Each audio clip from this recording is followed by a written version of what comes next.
All right, in a few days, the Minneapolis City Council will vote on whether to demolish a house one neighborhood doesn't want to see go. But it won't go down without a fight, and one of the women trying to save it just happens to host a popular TV show. Fox 9's Maury Glover joining us. Maury, there's a good reason she's trying to save it, and it's not just because she hosts a favorite show of my wife and I.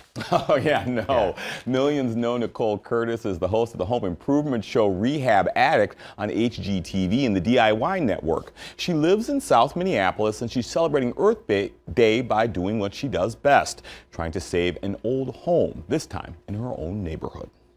The entire structure of the original house is still here. When it comes to its own history, the city of Minneapolis can have short-term memory. Just because it's old doesn't mean that it's not valuable anymore. That's why Nicole Curtis is fighting so hard to keep a house in her neighborhood that's more than a century old from being demolished. We need another apartment building in the uptown area, like we need a hole in the head. I mean, it's already so busy.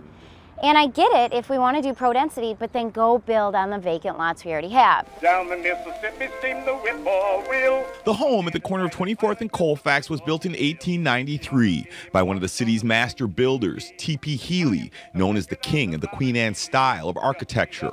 But a developer wants to buy what is now a 15-unit rooming house and the one next door to make way for a modern 45-unit apartment building. Some of the people that want to tear it down have said, we have enough Healy homes. I mean, that's like saying, oh, the museum has enough Picassos. It's okay if we throw those ones out. These used to be all the way open. Owner Mike Crow says a fire in the early 90s gutted the second and third floors, leaving them looking more like a hotel than a historic home. Are the railings there are all Menards.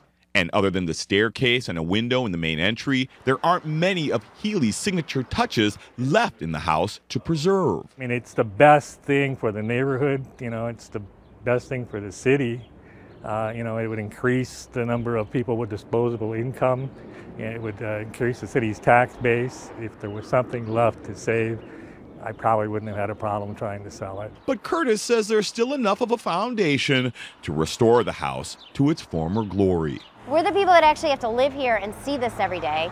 And if we want this house still standing, I think that's all that matters. Now, last year, the City Council agreed with the Heritage Preservation Commission that the Orth home, as it's called, is a historic resource and stopped demolition on the house. But Mike Crow appealed to the new council, and a committee there approved a demolition permit. The full council will vote on that issue Friday morning.